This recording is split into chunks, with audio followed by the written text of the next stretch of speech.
Kita kembali lagi di Generasi Mecin menuju pemulihan ekonomi pasca COVID-19. Bukan pasca sih sebenarnya, masih kita. Cuman ekonomi yang perlu dipulihin nih. Sampai yang sedikit mengkhawatirkan Singapura mengalami resesi, Indonesia pun pertumbuhannya di angka negatif, minus 6 terakhir ya. Nah kita mau tahu langkah konkret dari pemerintah. Tadi udah kasih tahu satu dari Bang Samad. Bang Samad, boleh kita tahu lagi langkah konkret untuk pemulihan ekonomi nasional? Dari segi ketersediaan, karena konsumsi 58% dari PDB kita, share PDB kita. Kalau itu bisa dipastikan supply demand dan supply side-nya dan demand side-nya bisa perlahan bergerak, saya yakin dan percaya di kuartal ketiga kita akan bisa selamat. Tetapi apabila demand side dan supply side terus terganggu, maka ya siap-siap kita memasuki resesi ekonomi. Seperti Singapura dan Thailand yang secara resmi mereka telah memasuki masa resesi. Karena itu yang paling utama bagi pemerintah adalah membuat daerah wilayah sebagai zonasi, sebagai penyangga ketahanan pangan. Jadi kabupaten kota yang sudah bisa terbebas dari COVID bisa dikategorikan sebagai zona hijau. Nah, ketika mereka dikategorikan zona hijau, pemerintah pusat harus memberikan insentif kebijakan fiskal, insentif kebijakan keuangan kepada Pemdanya untuk mendorong supaya daerah itu menjadi penyangga pangan, menjadi penyangga pergerakan sektor real, dan juga menjadi penyangga kesehatan. Karena itulah perlunya Satgas turun ke bawah, bukan berada di tingkat nasional. Karena masalah utama ini sebetulnya kan ada di 200 kabupaten kota yang selama ini menjadi pusat-pusat pertumbuhan ekonomi kita. Itu yang harus diselamatkan. Kemudian yang paling penting, tidak kalah penting sekali, itu adalah memastikan bagaimana penyaluran kredit modal kerja baru. Oke. Ini bukan lagi update-nya per bulan, tetapi ini harus per minggu. Berapa banyak yang di-approve, berapa banyak yang sudah direalisasikan, sehingga kita bisa tahu dampaknya. Karena kapan ini terlambat, dana pemulihan ekonomi nasional ini lambat penyerapannya, maka kita tidak bisa menyelamatkan kuartal ketiga. Nah, karena itu menurut saya yang utama sekali kita fokuskan dulu di zona Jawa, di zona Utara, dan juga Sulawesi Selatan yang share PDB-nya itu lebih besar, sehingga kita bisa memberikan penyelamatan ekonomi kita terhadap 67% rakyat kita di zona itu. Itu Mas Patra. Oke, Mas Bayu, ini seperti langkah pemerintah masih concern untuk penanganan ketahanan pangan nih, jauh sekali soal industri kreatif nih. Bagaimana menanggapinya Mas Bayu? Kemarin udah banyak yang demo juga tuh teman-teman dari industri kreatif kan, musisi, tempat hiburan dan lain. Ada tanggapannya Mas Bayu? Masih di mute Mas? Ya, saya setuju tadi dengan Bang Samad ya. Jadi perlu sekali yang zona hijau tadi itu di mapping di semua daerah. Terus kemudian terkait sama pangan ya. Sebenarnya inilah yang saya lihat dan membaca beberapa riset gitu ya.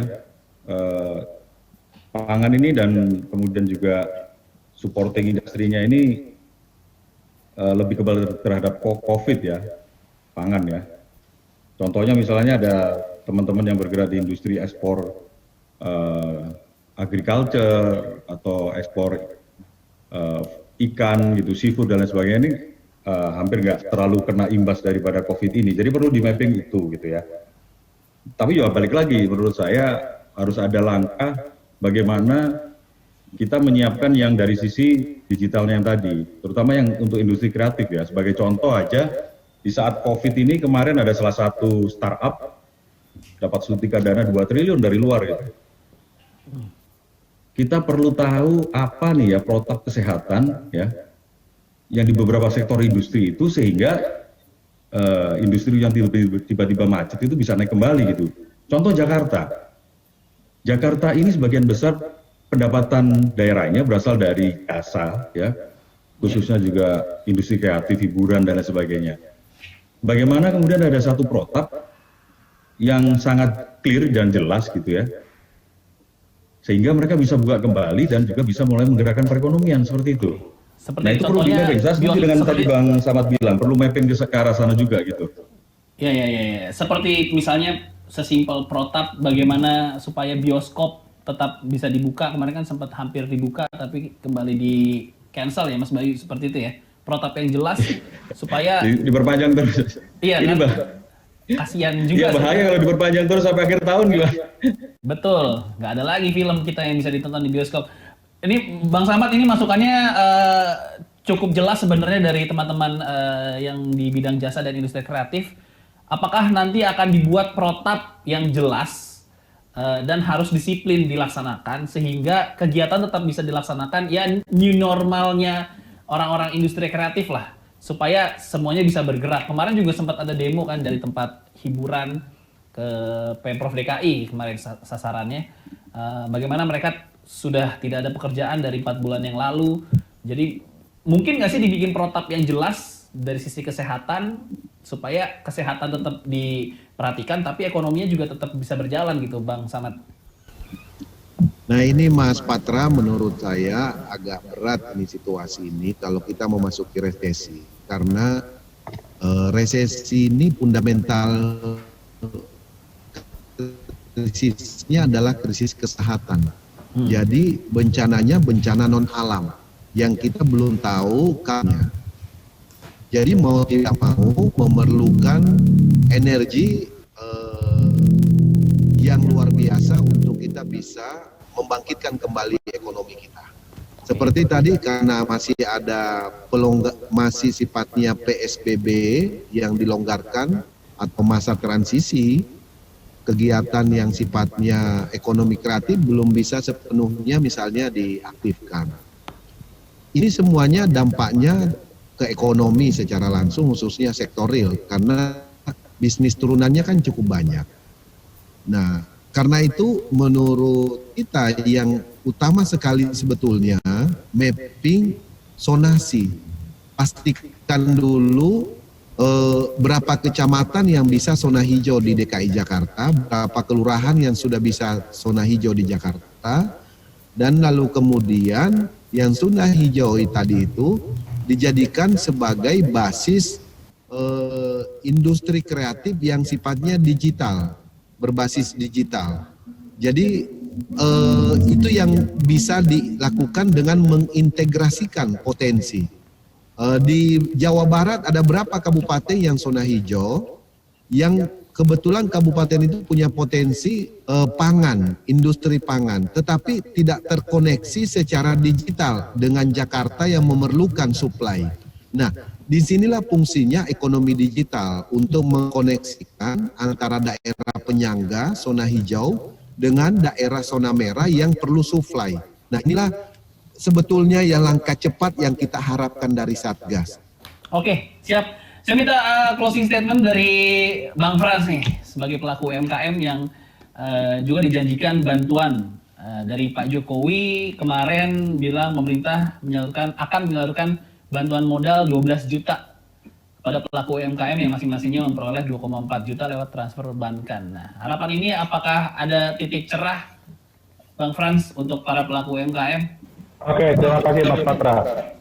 Jadi memang apa yang menjadi kebijakan terakhir dari Pak Jokowi akan memberikan stimulus modal kepada para pelaku UMKM ini kita sambut positif, itu kita apresiasi karena pasti juga akan menambah uang yang beredar di masyarakat, yang pasti juga akan menyangga daya beli masyarakat lagi-lagi kepada komponen PDB konsumsi rumah tangga masyarakat.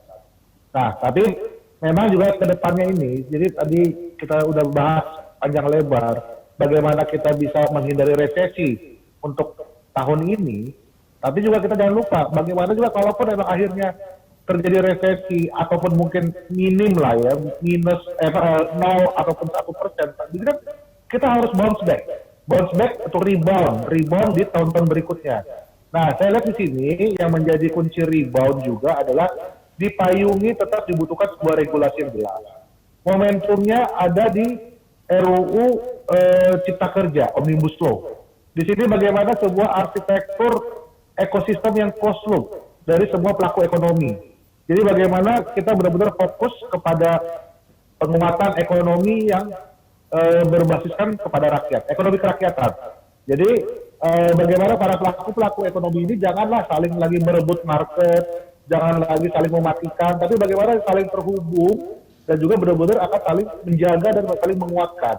Jadi pelaku ekonomi besar seperti BUMN ataupun swasta besar, biarlah mereka fokus kepada strategi industrialisasi, ekspor promotion dan juga subsidi substitution, import substitution.